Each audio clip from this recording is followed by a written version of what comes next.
Paciente de 30 años con diagnóstico de asma bronquial que presenta síntomas más de una vez por semana, pero menos de una vez al día. Entonces aquí vienen los problemas. Entonces si yo tengo un paciente, ¿no?, que presenta, entonces voy a poner los síntomas diarios, ¿no? Intermitente, nuevamente, perdón, siempre al revés, menor o igual a 2 por semana, persistente leve, mayor a 2 por semana, persistente moderado, todos los días, y persistente severo, todos los días, todo el día. Entonces me dice que él presente síntomas más de una vez por semana, o sea, más de una vez por semana. Entonces podría estar en cualquiera incluso, ¿no? Porque este es menor o igual a 2 por semana, ya está dentro de él. O sea, puede ser cualquiera, pero menos de una vez al día. También menos de una vez al día. O sea, ¿qué significa? Que hay días que no tiene. Tampoco me dice nada, ¿no es cierto? No me especifica 100%, con menos de una vez al día, no me especifica, no me deja especificado nada tampoco. Entonces, más de una vez por semana está desde acá. Más de una vez por semana está desde acá, porque acá tengo 2 veces por semana. Menor, pero tengo una vez por semana. Y dice, ¿no? Más de una vez. Más de una vez, entonces acá tengo menor o igual a 2. Con 2 por semana, ¿no?, ya tengo más de una vez. No sé si me dejo entender. Entonces tiene que ser intermitente. Tiene que ser intermitente. ¿Ok? Si yo tengo ya 2, ya es más de una vez por semana. Entonces tengo que buscar la mejor respuesta. Entonces por eso le decía, ¿no? Esta pregunta es bien capciosa. Porque todos los días, pero no me está diciendo, no es noches, días. Si me dijeran noches, ahí sí me cambian las cosas. ¿Qué pasaría si me pusieran, pero menos o más de una vez por noche? Entonces ya me cambia. Ahí sí me estaría dando el dato de que es moderado, ¿no es cierto? Más de una vez por noche. Pero acá no, acá sigue en día. En el día yo eso no me precisa nada. Pero cuando me dice más de una vez por semana, en intermitente, yo ya tengo 2. Si yo tengo 2 por semana, sigue siendo intermitente y es más de una vez por semana. Entonces tengo que irme al menor. Y es un asma intermitente.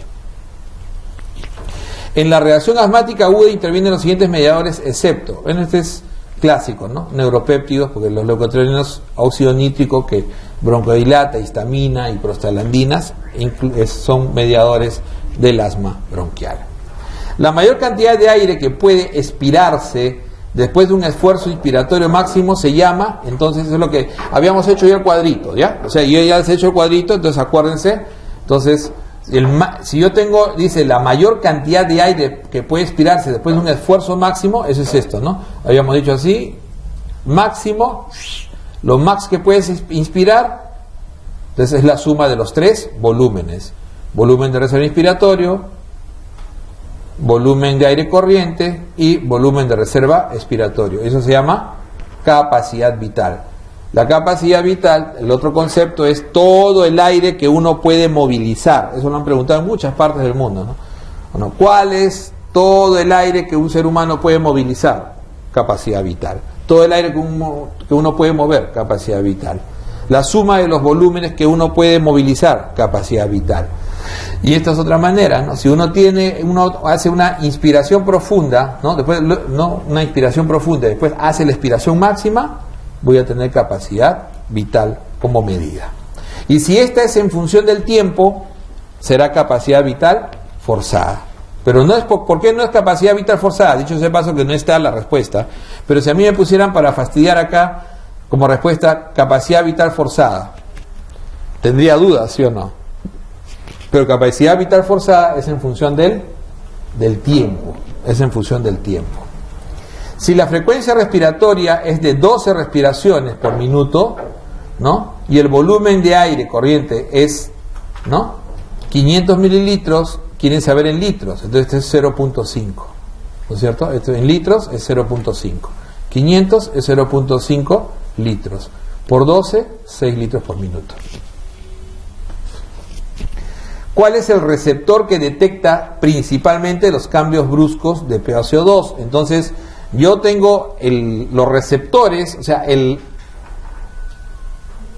control de la respiración está fundamentalmente en el bulbo. Y se basa fundamentalmente en receptores, ¿no? En receptores de CO2, ¿no? Existe lo que se llama el centro inspiratorio, el centro expiratorio. Centro inspiratorio siempre está activo, centro expiratorio inactivo. Solamente se activa ante la patología ventilatoria, o sea, cuando uno requiere expiración forzada. Recuerden que la expiración no es forzada, ¿ok? La expiración no es forzada. Entonces, normalmente la expiración no es forzada. Entonces, por eso que el centro inspiratorio siempre es activo, el expiratorio siempre está inactivo, salvo hubiera necesidad de activarlo. Y este control se ejerce fundamentalmente por el CO2. Entonces, en el bulbo mismo están los quimiorreceptores de CO2. Estos quimiorreceptores de CO2, cuando el CO2 se incrementa, produce disminución de la ventilación, o sea, hipoventilación. Y cuando el CO2 disminuye, se produce hiperventilación. Siempre es así, ¿no? CO2 arriba, ventilación para abajo. CO2 para abajo, ventilación para arriba. Esa es la relación siempre que hay en este caso. La hematosis se da entre alveolo y capilar sanguíneo, ¿no? Entre alveolo y capilar sanguíneo se da el intercambio gaseoso. ¿Entre quiénes? Entonces, en el alveolo, entre el neumocito 1, ¿no? Y el alveolo específicamente. Porque en el alveolo también hay, ¿no? En la pared alveolar también hay neumocitos 2, que son los que producen surfactante, ¿no? Surfactante. El neumocito 1 es una célula plana, el neumocito 2 es una célula cúbica, que tiene cuerpos lamelares, clásicamente, que contienen el surfactante. En adultos, ¿cuál es el valor normal del volumen de aire corriente? Entonces, cuando habíamos hecho esas movilizaciones, el que siempre es fijo, dos valores siempre son clásicos. El volumen de aire corriente o volumen tidal, que clásicamente es 500 mililitros, y el volumen residual, que clásicamente es otra pregunta también, 1100 para Guyton, 1200 para Gannon. ¿Ok? Entre 1100 y 1200. En el paciente de la pregunta anterior, esto se ha movido un poco, pero básicamente era una pregunta de un paciente con cuadro neumónico. La radiografía de tórax en póstero anterior, ¿no?, muestra un patrón fibrocavitario en ambas áreas claviculares. La tráquea está lateralizada hacia la izquierda y en el hemidiafragma de ese mismo lado, Si el BK en esputo ha sido negativo, o sea, no hay aparentemente tuberculosis, ya en 2 oportunidades, ¿cuál será su mejor opción diagnóstica ahora? O sea, es un BK negativo, ¿no? Y tiene infiltrados apicales de tipo fibrocavitarios. Entonces, eso tiene más hacia secuelar. ¿Qué cosa nos produce la secuela de infecciones, especialmente tuberculosas? Nos produce bronquiectasias, que es un proceso supurativo crónico. Ojo que la bronquiectasia no es un proceso que está ahí esperando, no, supura todos los días.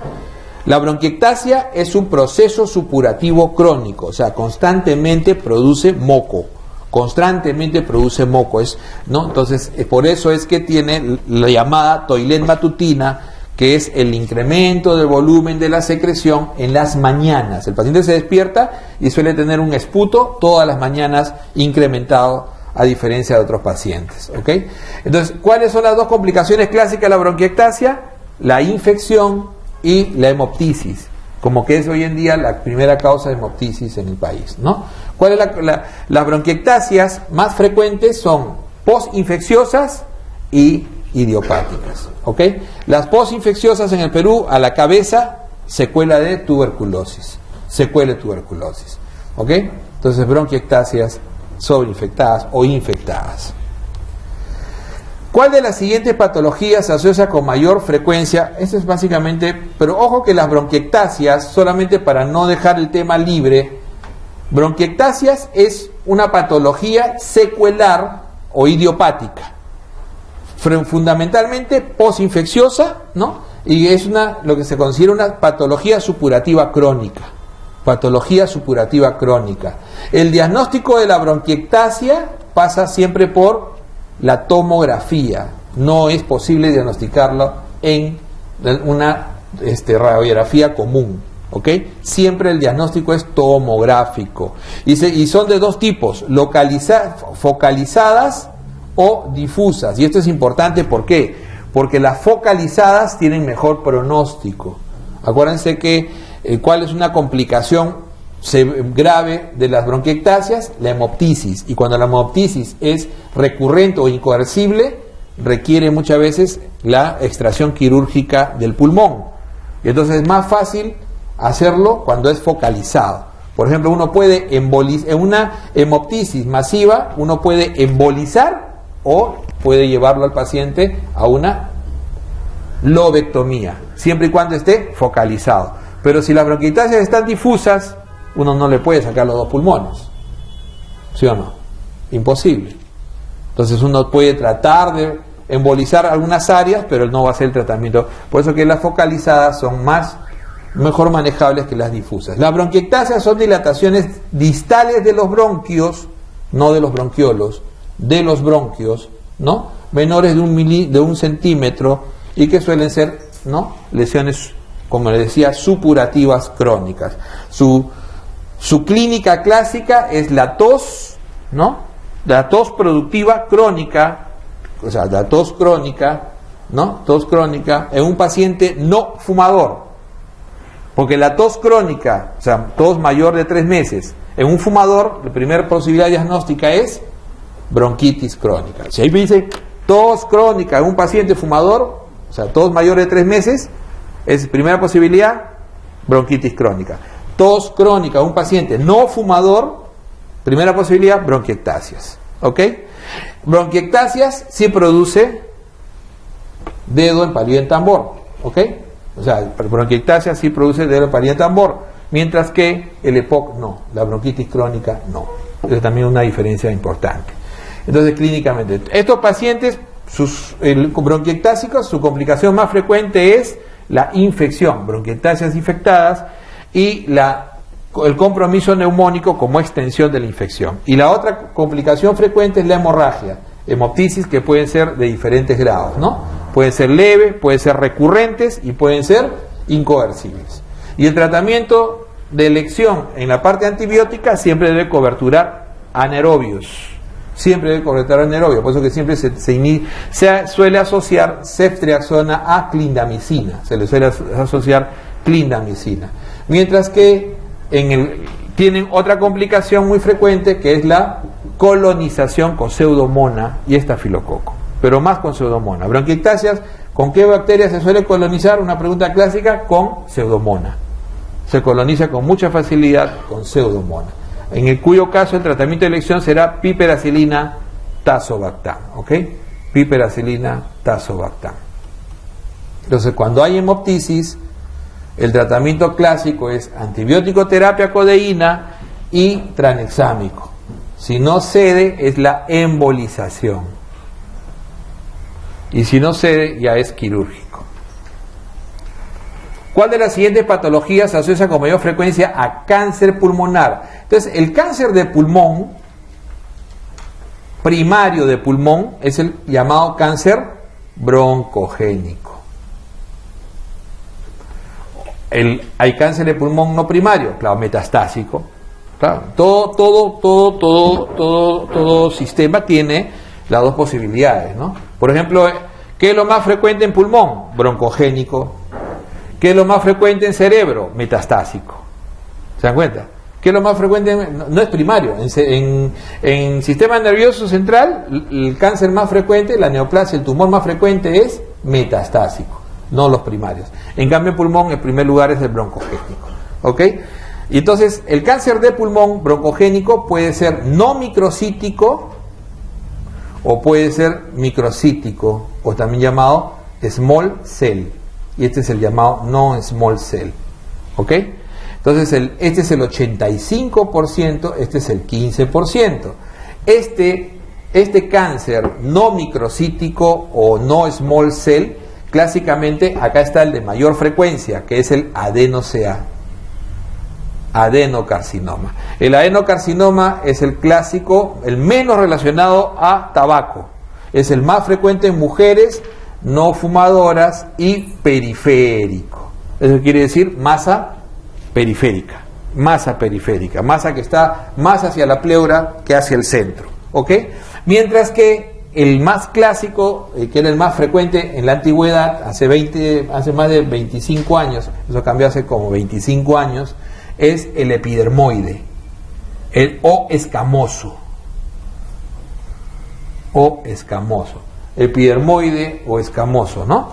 Y este de acá es el más relacionado a tabaco, el más frecuente en varones, el de mejor pronóstico, y es el que es central típico, iliar, es el típico central iliar, ¿no?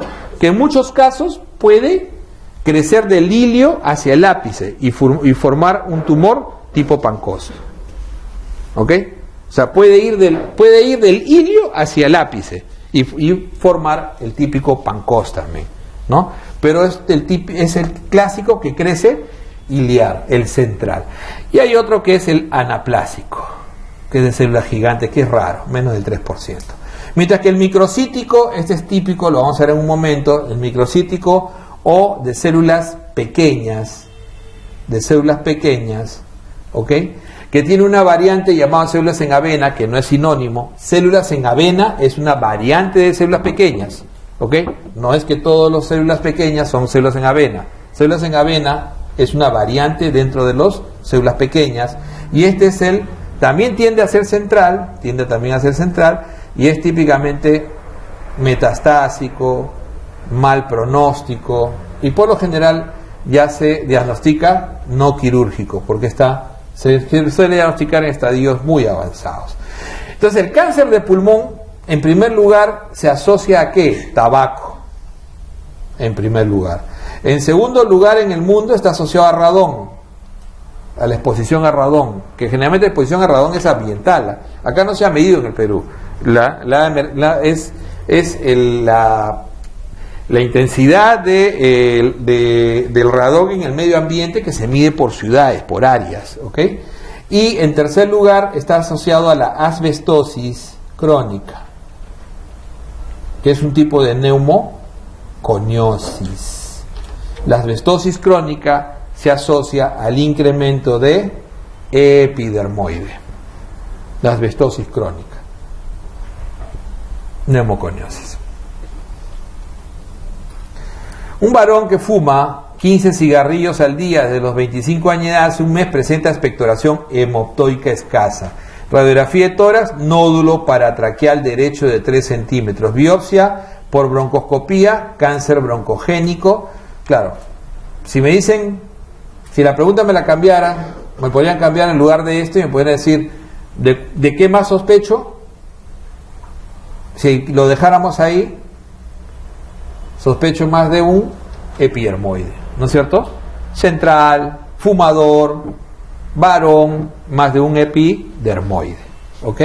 Pero acá me dan el estadiaje, ¿no? T1, o sea, una tumoración menor de 20 centímetros, N0, M0, o sea, un paciente que es posible hacer cirugía primaria,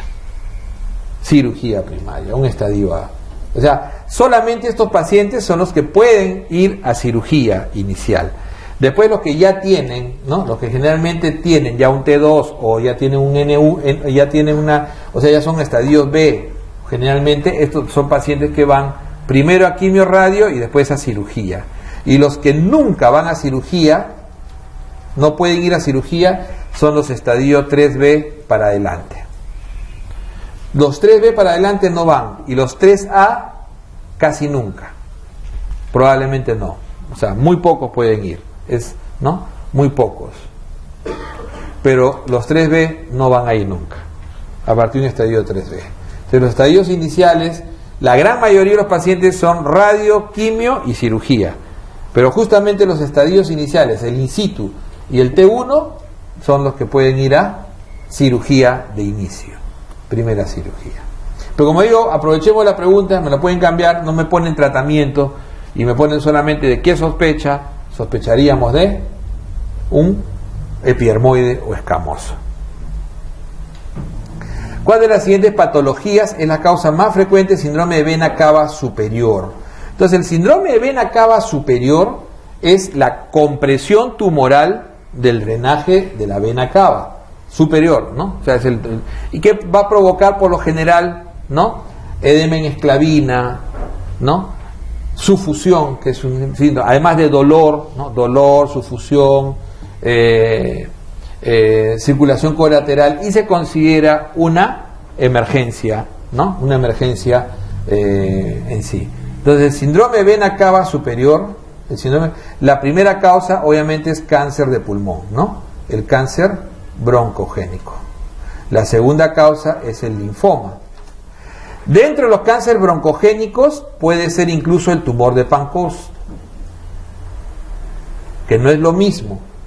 Un Pancoast me puede producir síndrome de vena cava superior, sí, pero un Pancoast en sí lo que hace es un tumor apical que invade generalmente el plexo. Es un tumor apical, por lo general broncogénico, que invade el plexo y produce Klaus-Bernard-Horner, ¿no? Produce un síndrome Horner. Entonces, me invade el plexo produciéndome dolor, déficit de miembro superior y puede producirme Horner, ¿no? Entonces, enoftalmo, miosis, tosis, anhidrosis, ¿ok? Que es lo clásico del Horner. Entonces, ese es el Pancoast. Un Pancoast es todo vena cava superior, ¿es un Pancoast? No. Pero un Pancoast puede producir vena cava superior, sí, además del Pancoast. O sea, el hecho de que sea un Pancoast es un tumor apical que me produce invasión de plexo. Y con mi invasión del plexo me suele producir un Horner asociado, ¿ok? Con invasión. En cambio, el vena cava superior simplemente es la compresión de vena cava que me produce edema en esclavina, sufusión, dolor, congestión. Y sufusión es la sensación que el paciente, como si el paciente estuviera soplando todo el tiempo. Así, ¿no? Como cuando uno ha hecho guardia 2 días seguidos, ¿no? Así. Ya no sopla. Esa es la sufusión, que es un signo bien característico de vena cava superior. Paciente varón fumador debuta con metástasis cerebral, cursa con tos hemoptoica y baja de peso con nódulo pulmonar parailiar izquierdo. Se sospecha más de... Entonces, ¿qué pasa acá? Ya tenemos, lo más probable es que sea nuevamente cáncer de pulmón o broncogénico. Ok, primario. Cáncer de pulmón primario o broncogénico. ¿Cuál es la clínica más importante? Tos. Ojo, es tos en el 80% de los pacientes. Pero el 50%, ¿no? Tiene hemoptisis y baja de peso. ¿Ok?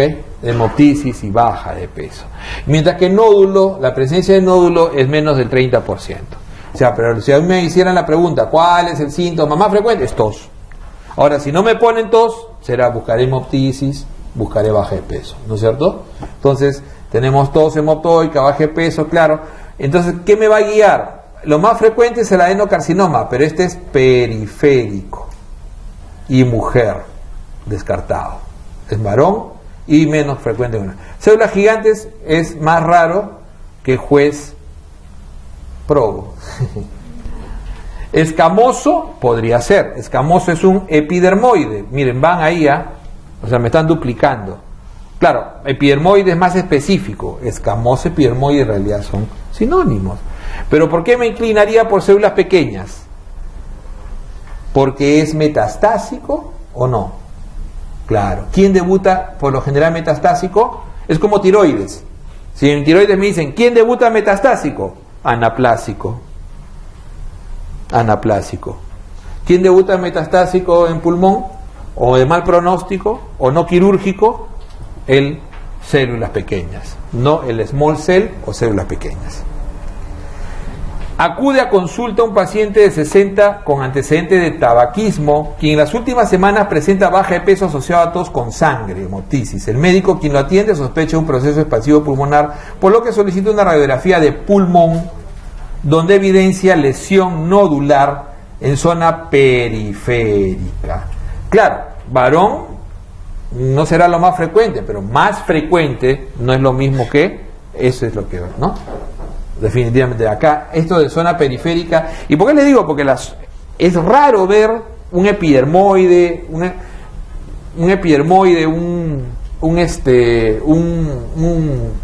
microcítico en zona periférica.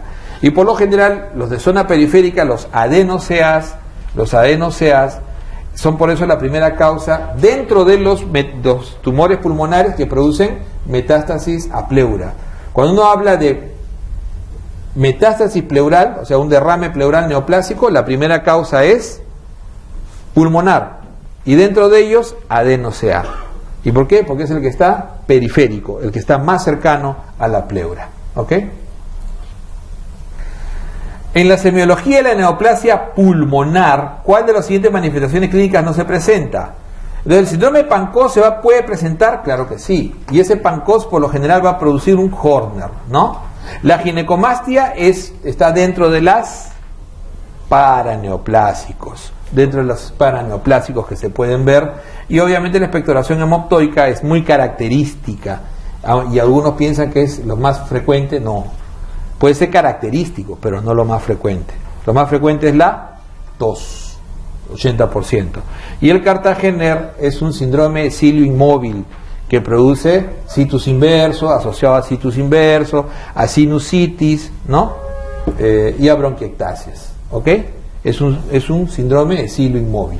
Ese es el Cartagener, no tiene nada que ver. ¿Cuál es el estudio más adecuado para detectar cáncer pulmonar incipiente en fumadores? Entonces, existe hoy en día una serie de esquemas de seguimiento de corte de estos pacientes con preguntas y exámenes, pero en realidad lo más sensible, ¿no?, y específico va a ser siempre la tomografía. Claro, ya no helicoidal, esta es una pregunta, es del 2007, ¿no?, es un TEM. Ya, por ejemplo, nosotros ya no tenemos helicoidales en ninguno, ¿no? Ninguno de los tomógrafos es helicoidal. Entonces ya no es helicoidal, sino es espiral multicorte, ¿ya? Pero es tomografía, ¿no? Sí, es tomografía, es por el año nada más. Pero sigue siendo tomografía lo más sensible y específico en un fumador. No es un estudio de screening, sino es un paciente que tiene un factor de riesgo muy alto. Entonces me están diciendo cuál para detectar en un paciente fumador. ¿Lo hace una placa de tórax? No, una placa de tórax ya me va a detectar una lesión avanzada, y no siempre, ¿no? Entonces un PAP en esputo tiene muy baja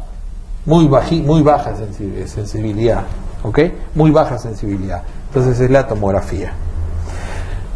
¿Cuál de los siguientes es causa de derrame pleural tipo trasudado? Entonces, clásicamente el derrame pleural, ¿no? El derrame pleural puede ser, de acuerdo a criterios de Light, puede ser trasudado o exudado, ¿no?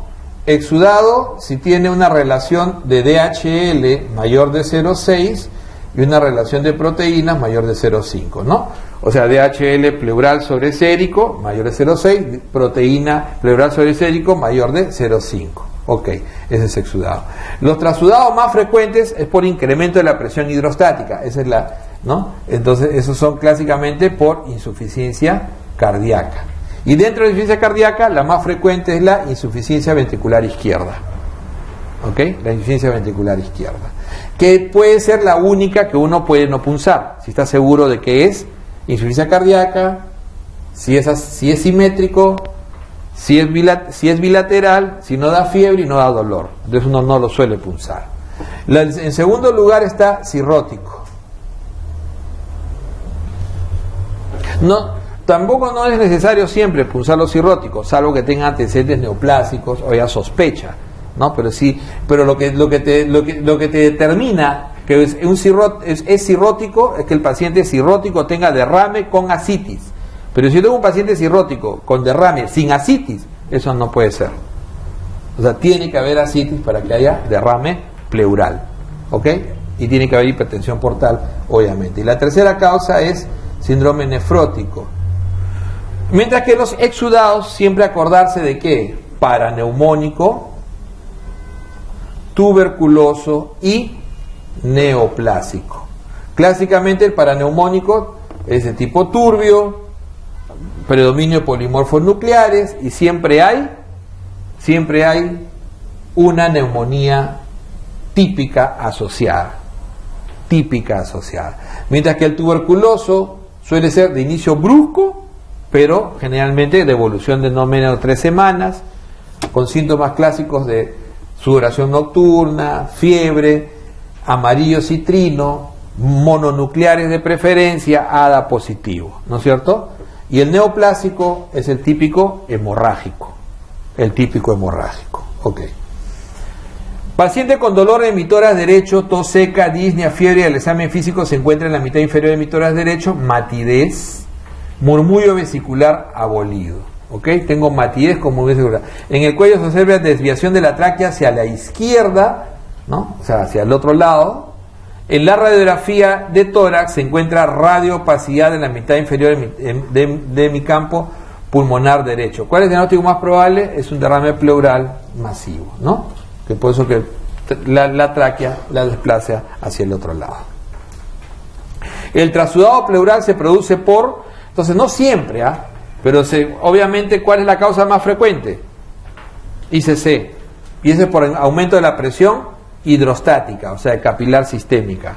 Mientras que la cirrosis tiene ambas posibilidades, ¿no? Tiene aumento de la presión hidrostática y disminución de la presión ongótica, ¿ok? Y disminución de la presión ongótica. Y el nefrótico es netamente disminución de la presión ongótica como mecanismo. Mientras que los exudados fundamentalmente es de tipo inflamatorio la producción del líquido. Varón de 17 años, contacto de tuberculosis, acude por dolor progresivo en el mitoras derecho de hace 10 días y sensación de alza térmica.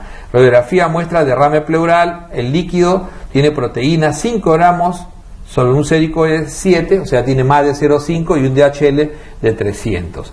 ¿Qué tipo de líquido es? Es un exudado, obviamente, ya tiene más de 0,5 de, ¿no? Una proteína, una relación de proteína más de 0,5, o sea, es un exudado. Y la conducta más adecuada es buscar siempre la etiología. El paciente no tiene insuficiencia respiratoria, el paciente no tiene ningún problema como para, por ejemplo, una colocación de tubo de drenaje, no está definido. Un drenaje torácico tampoco, porque no hay problema, no me hablan de un problema de insuficiencia respiratoria, disnea, ni nada por el estilo. Entonces es un exudado donde debo buscar la etiología fundamentalmente. Si identifica en su paciente un probable derrame pleural, una de las primeras interrogantes sería asegurarse si está ante un exudado o trasudado. De las siguientes pruebas, todas le permiten hacer esta distinción, excepto, entonces yo puedo hacer distinciones con proteínas, a veces con la celularidad baja, es clásico en los trasudados. El pH también puede distinguirme, especialmente cuando son pH muy bajos, hacia lo que son, ¿no? Hacia lo que son los exudados. Todos los exudados tienen pH bajos, especialmente ¿quiénes? Paraneumónico, tuberculoso y justo neoplásico. Y de ellos, el más bajo de todos, ¿no? El empiema. Todos son exudados. La glucosa también tiende a estar más asociado ¿a qué? A exudados. Casi todos los clásicos exudados tienen menos de 40 de glucosa.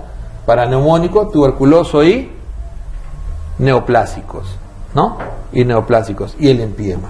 Entonces, mientras que el test de ADA no es para diferenciar exudado de trasudado, sino el test de ADA es para incrementar la sospecha de tuberculosis.